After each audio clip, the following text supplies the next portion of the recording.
Betfred, proud sponsor of the World Snooker Championship.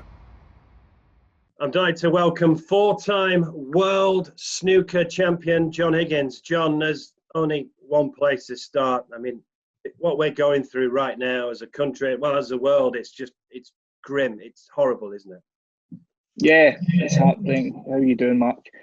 It's, I mean, we've never seen times like, well, obviously none of us have ever seen times like this. And the most important thing is obviously just being with your family at this time. That's the only thing you can think about. It's a tough time we're all going through. How are you coping with it with your family, John? Yeah, it's been tough, obviously, but it's been good in a way as well, because my kids are getting a little bit older, teenagers, and sometimes when you're away at tournaments and you're coming back and these are like passing ships in the night, they're beginning to give their own lives as well. But in a way, it's been good that we're playing all different games together, we're having dinner together, and we're out in the garden together. The daughter's trying to show me some things on the trampoline. I've pulled a couple of muscles already, but it's been good spending time with the family. But it's also been tough also because you're not seeing your mum and your in-laws and different things because they're obviously self-isolating as well, and the only time you'll get to see them is on things like this, FaceTime, Zoom, and when you go and drop off the messages to them and different things. So the messages, which is a Scottish term of some bread and milk and different things, if people don't know what that is. But it's tough. It's tough, Mark. I'm sure we're all going through the same thing, but the NHS, they've been unbelievable so far, haven't they? Incredible. What the NHS is doing in the United Kingdom is just phenomenal, John. They're the real heroes when you look at it, Mark. I know people might look at sports stars and different things and put them up on different pedestals. I think everybody in any walk of life are looking at all these NHS workers and helpers and putting them up in the pedestal because they're the real heroes out there just now. Everybody looks at them now just in awe and just what they're doing and what they're putting themselves through and the risks they're putting to their families. But I wish we could only do the same. You still see pictures and online and different things of all these gatherings when the weather's decent, and it's unbelievable how there's still people out there not using the guidelines that the NHS and the government's telling you to do, just to stay in and stay safe, and that'll be helping the backlog of patients. It's incredible how stupid some people can be at this testing time. Because at the end of the day, the NHS staff are risking their lives. It's the least we can do, isn't it? Is stay in. Exactly. How hard can that be now, us to stay in and hopefully knowing you're going to be safe, whereas they've got to go out and do their 12, 14-hour shifts every day. And I don't know, it's heartbreaking, but in a way, yeah, they're the real heroes without a shadow of a doubt.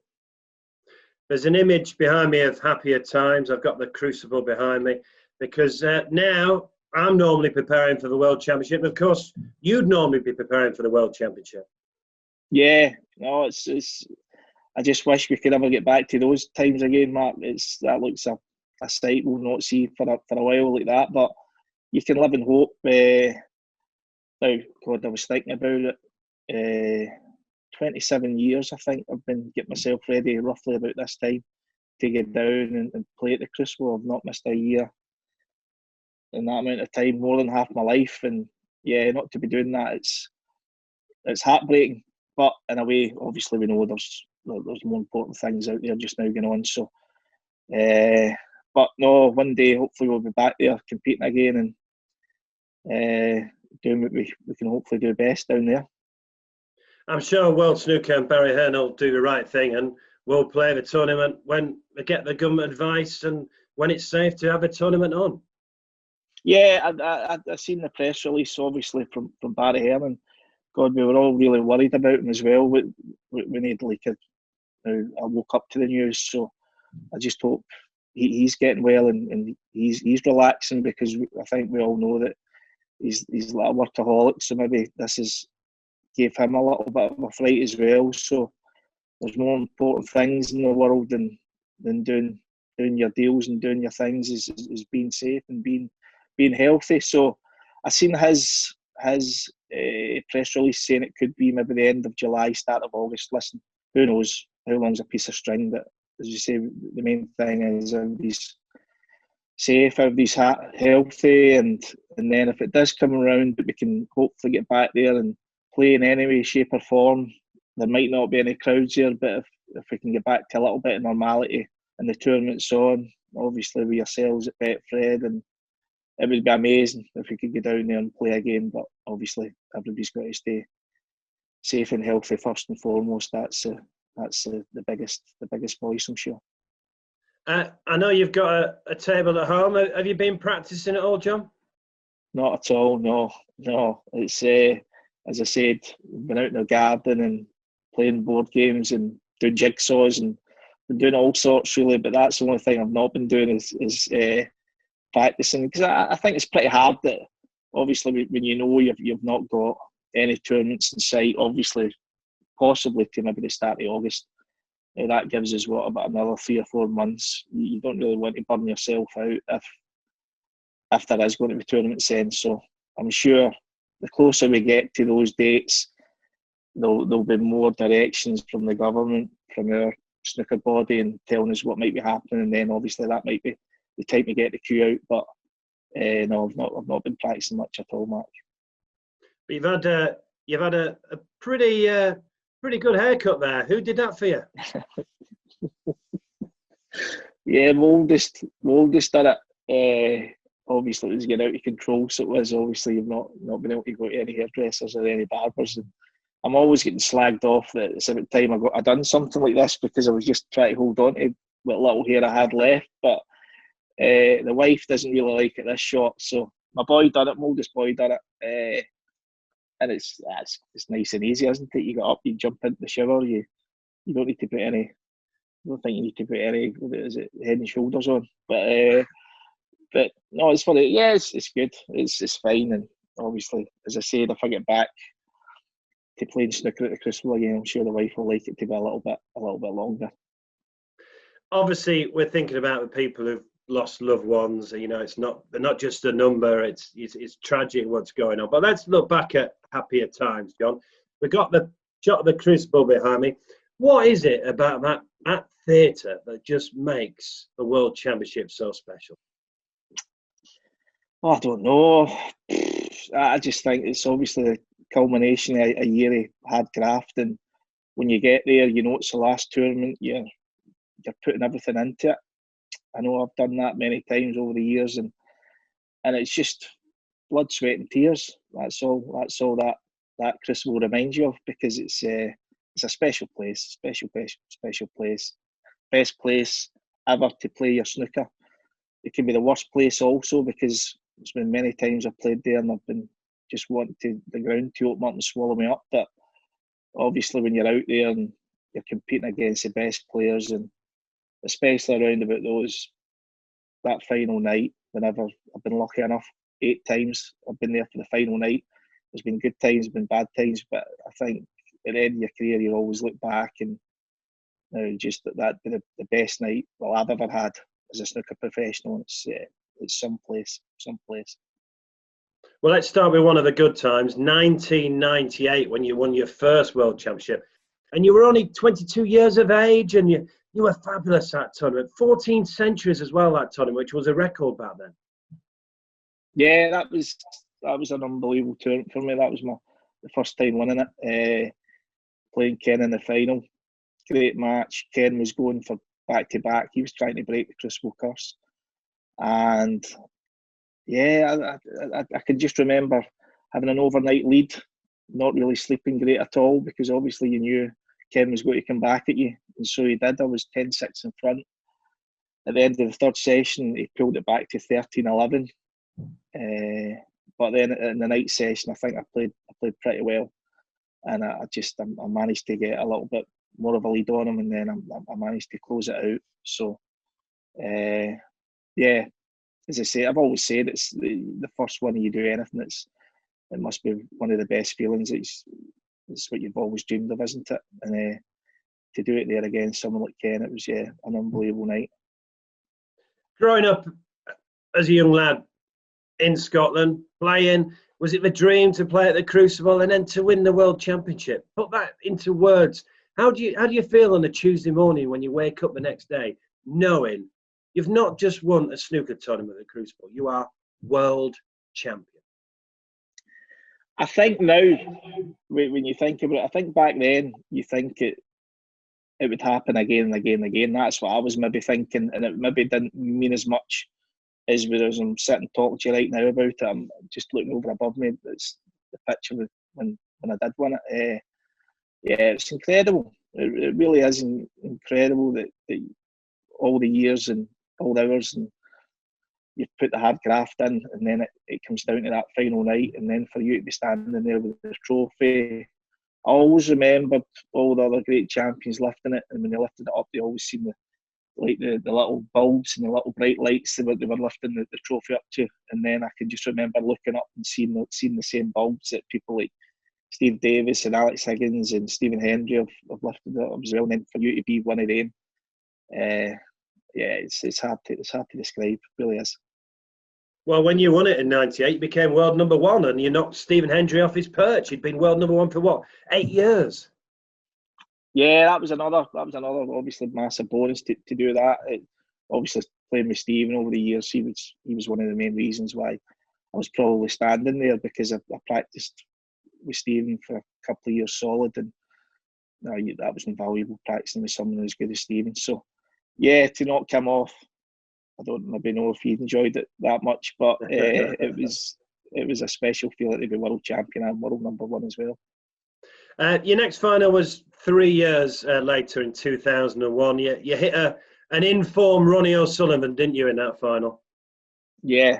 No, really, that was Ronnie's first title, and what I can only remember of that is I think I finished a late semi-final. I think I beat Matthew Stevens, 17-15, 17-16, one of them. And I can remember only sleeping about 2 or 3 hours, because obviously the adrenaline's still going, you're pumped up, and then you're waking up the next morning, and before you know it, you're thrust back into the one table setup again. And before I knew it, I was losing 6-2 to Ronnie, and I could never ever get back on level pegging. I was getting a couple of frames closer to him, and then he would put the foot down and then drive away from me again. And then he ran out a deserved, I think it was 18-14 winner against me, and obviously he's went on to do, obviously we all know, unbelievable things in the game. But it's just such a draining tournament, because I've been on the other side as well, where I've been through at the final, and I've been keeping an eye on the late semi-final finish. I think one of them was I think it would have been them went on to the 2009 I think final, when I was playing Sean Murphy in the final, and I was tucked up reading a book, I think it was, and I was keeping an eye on the scores, and I think he went 17-16, I think it was, with Mark Selby, and I knew roughly if I could go in the next day and maybe get in control a little bit, because it's such a long slog to do it now, time and time again, come back and then go again the following day when you've had such a high, and that's just what happened, I think. And the final with Ronnie, and then I used that experience, I think, when I went into the final with Sean and different things. So you're always trying to use your experience a little bit now along the way. The second title came in 2007, beating Mark Selby. Yeah. No, I can remember Mark.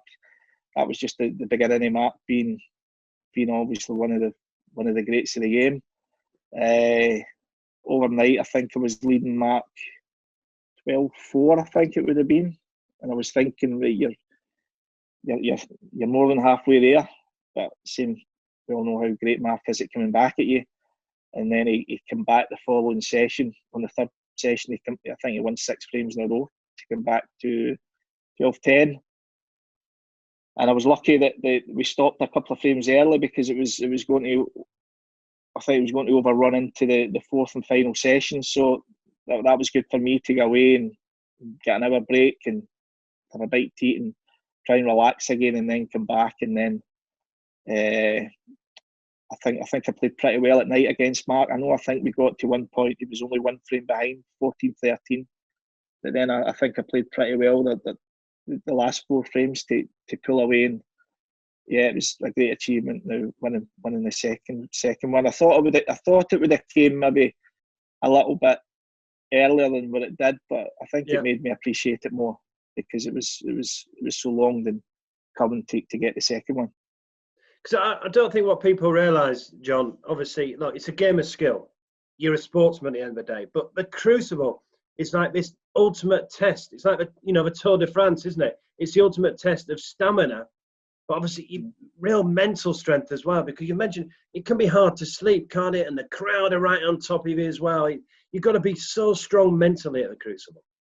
Yeah, without a doubt, Matt. And I think if you ask any champion that's won it, I think it doesn't really hit them the following day. I think it's maybe 3 or 4 days later where you might go to sleep, and it might be about 13 or 14 hours before you wake up again, because I think you're just on autopilot, and I think it's as if you're holding your breath, and then whenever it finishes, then you can just let out a big sigh. I think that's what really happens at the Crucible. I think it's only really, as I say, 2 or 3 days later, then I think you just go into mental shutdown.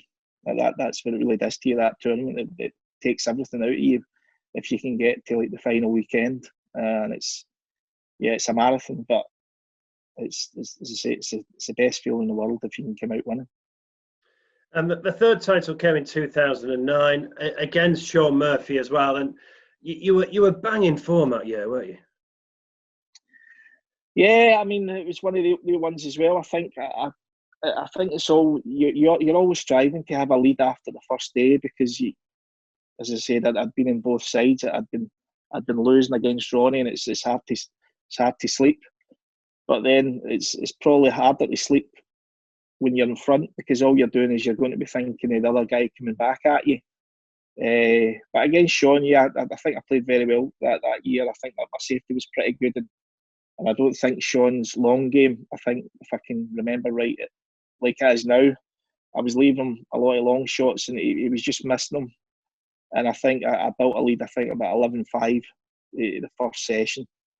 And then I think it was 16-8 up going into the fourth session, and really something a bit like Judd against me last year. It's you're really out at the end. There's not much hope left for you then. And I think I won. I think it was 18-9 against Sean. So, but no, just as I said, any win you get, especially at Crucible, it's an unbelievable feeling against an unbelievable player, Sean Murphy. The fourth one came in 2011 against Judd Trump, who of course you played last year. When you and Judd walked out for that final session on the Monday night, the Crucible was just electric. It was just amazing. What was it like walking out that night? I've still never forgot it. I really haven't. It still it gives me the goosebumps just now thinking about it. And I think that was probably all down to Judd's emergence coming onto the game. I think he had the whole of Britain maybe with him that followed snooker, and they were wanting to see someone like Judd come through like a breath of fresh air.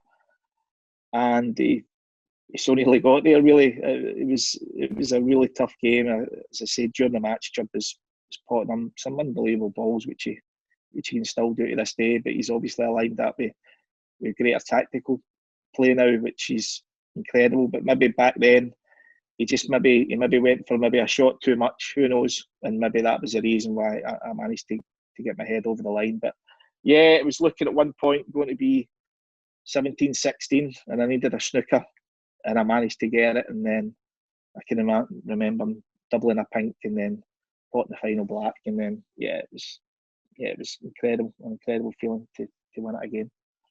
And it was a real emotional win as well, wasn't it? Because of your family circumstances. Yeah, obviously I'd lost my dad 6 months earlier, so yeah, it was tough. It really was tough. And as I say, you're in a bubble. You're just trying to not think anything. You're trying to just get yourself through it. And then, as I said, I think it was maybe about 3 or 4 days after that probably hit me the hardest after that tournament. It was tough, but as I said, it was an unbelievable thing to do as well. 4 world titles, but then the last 3 years you have got to the final, lost to Mark Selby 2017, lost to Mark Williams in 2018, Judd Trump, which we'll talk about that final in a moment. look, I know you're a born winner and you want to win, but do you take heart from reaching the last three finals? Yeah, I've got to. Yeah, I've got to take heart. I can't be sitting here and say. Obviously, you think, "Oh, I'm a winner. I'm a winner." This, I hated every minute of it. As I say, if you can get yourself to that final 2 days at the Crucible, you're doing something right. There's only one other guy that's done as good as you. And as I said, I've just come up against three unbelievable champions, and Mark Selby, Mark Williams, and Judd. It's I tried my hardest. I think against Mark Selby, that was probably the one out of the three where I maybe look back on it and think you maybe let it slip a little bit. I was well in front against Mark again, but he had the belief in himself that he felt probably that he could come back. I know he'd done it against Ronnie, I think the previous year or two, and he probably had the belief that he could do it again, and he did, and he came back. It was really strong, and I broke before him. But then against Mark and against Judd, I think the best player won. I really do.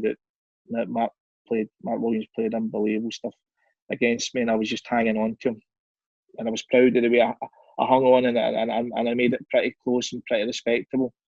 Yep. Because if you look at him throughout the whole tournament, he was by far, I think, the player of the tournament. And then against Judd, yeah, he just blew me away. It's simple. There's not much you can really say. Just it's been played a little bit on Eurosport, and it's tough to watch sometimes. But I sit down and watch some of the frames, and you just shake your head.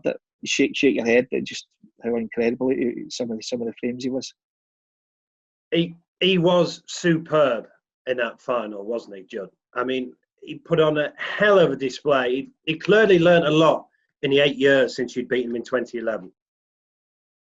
Yeah, he's learned a lot as a player, without a shadow of a doubt. He's still got the unbelievable array of shots he can do, and his Q power, but he's such a tough player to play against now. He's got the all-round package. As I said, maybe he didn't have that in 2011, but he's went away and worked, and yeah, every credit to him. He looks as if now he is the man to beat now. If we ever make it back to the Crucible, he's the one we've all got to try and aim for.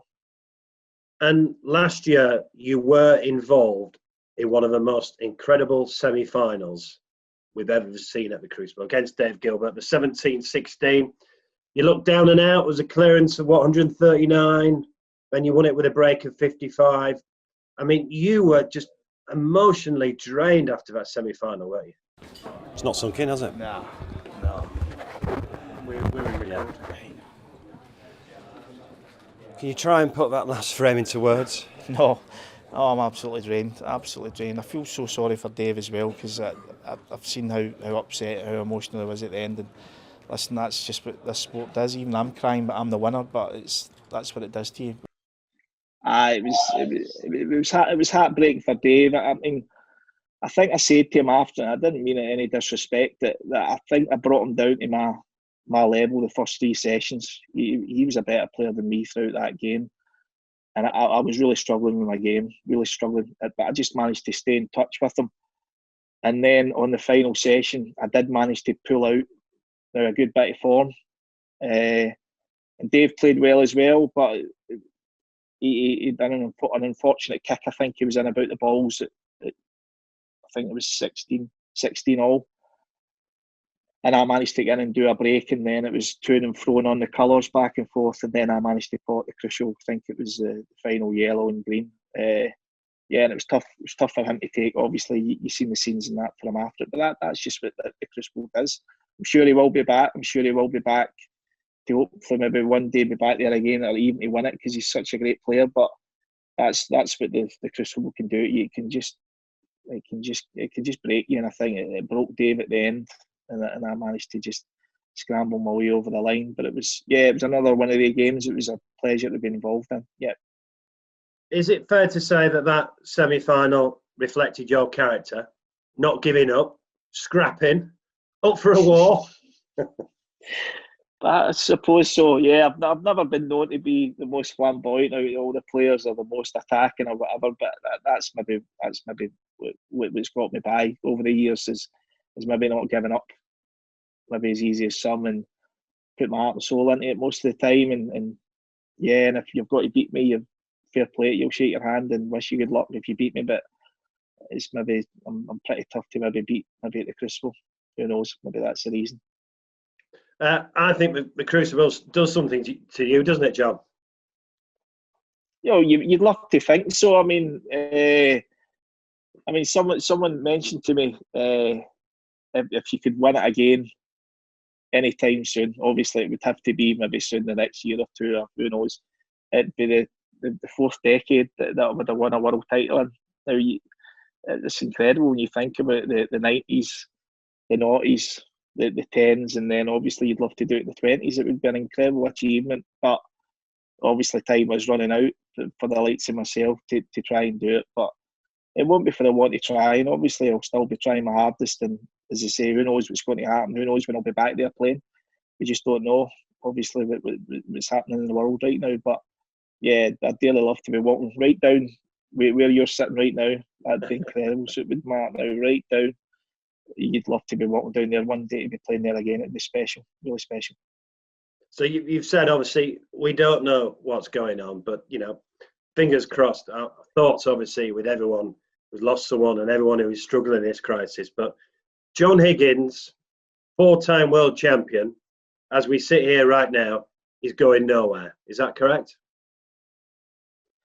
Yeah, that's exactly right. I won't be going anywhere. I'll hopefully still be there for a couple of more years yet, putting my heart and soul into hopefully maybe giving the fans a little bit of enjoyment when it comes back. If they do come back to watch it at Crucible sometime, I'd dearly love to be there when they come back as well. Well, John, thank you ever so much for your time. Right, you stay safe, Mark. All the best. Betfred, proud sponsor of the World Snooker Championship.